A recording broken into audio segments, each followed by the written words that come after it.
Bonjour à tous. Alors, comment stabiliser et améliorer la qualité d'un rêve lucide? C'est ce qu'on va voir dans cette vidéo.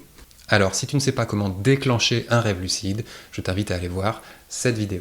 Bon alors ça y est, tu fais un check de réalité et tu te rends compte que tu es dans un rêve. Alors si c'est la première fois, il y a de bonnes chances pour que ça ne dure pas très longtemps. Donc le premier objectif, ça va être de stabiliser le rêve pour qu'il dure le plus longtemps possible. Donc il va y avoir deux points qui vont poser problème. C'est soit tu es trop actif, trop excité et tu vas vouloir aller courir dans ton rêve et expérimenter le rêve, et auquel cas tu risques de te réveiller très vite. Soit tu es trop passif, trop inactif, tu n'interagis pas assez avec le rêve et tu risques de repasser dans un rêve classique ou de te rendormir complètement. Et il va falloir donc trouver un équilibre entre les deux, être ni trop actif, ni trop passif, garder un petit peu de distance avec le rêve, mais quand même interagir avec son contenu. Ok, donc quand je deviens lucide, je reste tranquille, je bouge pas trop, et du coup, je fais quoi?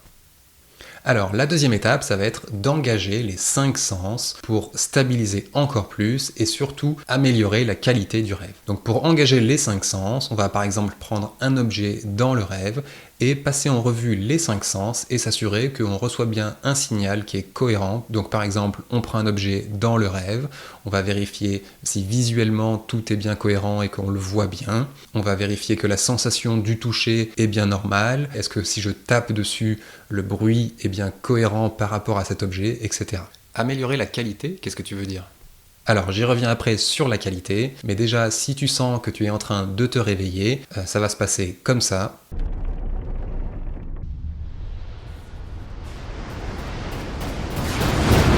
Non, plus sérieusement, en réalité, le rêve va simplement devenir flou ou devenir complètement noir. Et à ce moment-là, ce qui va être important, c'est d'essayer de réengager les sens au maximum pour rester dans le rêve. Donc s'il n'y a plus aucun contenu dans le rêve et que tout est noir, on peut se concentrer sur les mains, essayer de se frotter les mains et se concentrer sur la chaleur qui s'en dégage, ou alors taper dans les mains, écouter le son, faire tout ce qu'on peut pour essayer de rester dans le rêve et de garder le contact avec le rêve.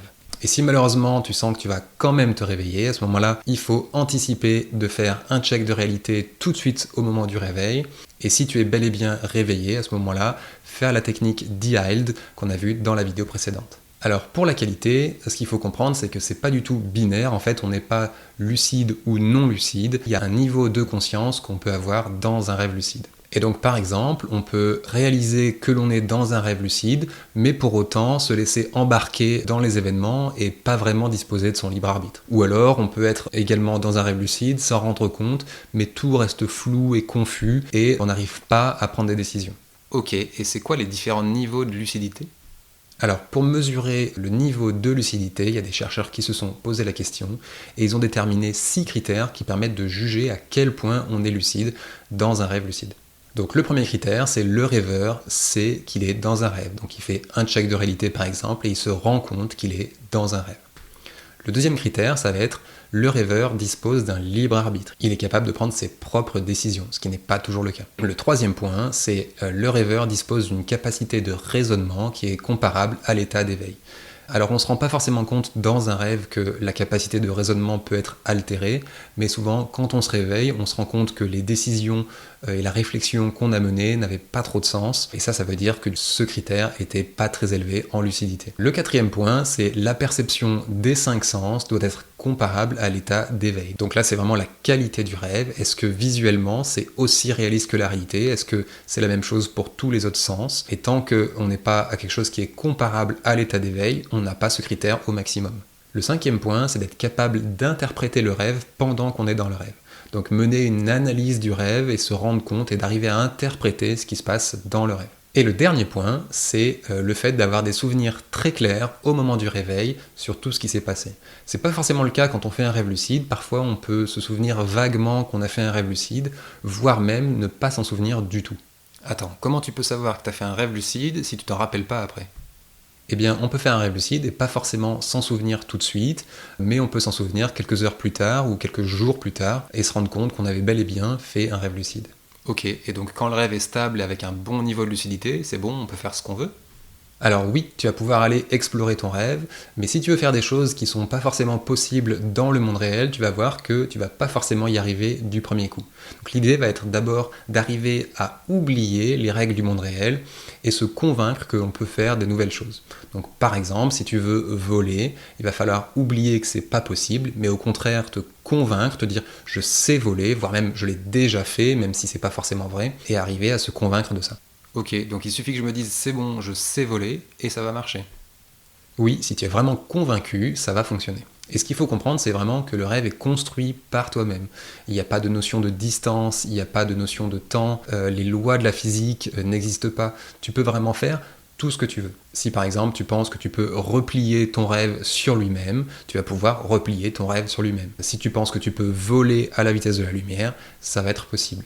Et si l'objectif est d'explorer d'autres planètes, autant se téléporter, ça sera plus rapide. Alors ensuite, pour agir sur le contenu de ton rêve, une technique qui marche très bien, c'est de déléguer à ton inconscient le rendu graphique de nouveaux éléments dans le rêve. Attends, déléguer à mon inconscient le rendu graphique? Tu prends ton inconscient pour un ordinateur en fait.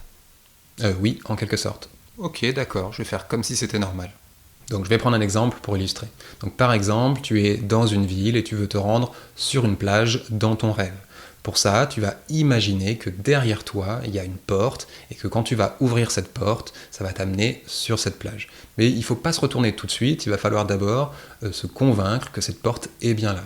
Et donc pour ça, par exemple, on peut utiliser une astuce et se dire « Ah ben oui, quand je suis arrivé tout à l'heure, il y avait une porte ici, je l'ai vue, elle était en bois, elle avait telle taille. » Et une fois qu'on a bien consolidé cette idée qu'il y avait bel et bien une porte derrière soi, à ce moment-là, on se retourne et on peut aller sur cette plage. Une autre possibilité également pour changer de rêve, c'est de se mettre à tourner sur soi-même très vite. Donc ça va avoir pour effet d'effacer le rêve et d'en reconstruire un nouveau.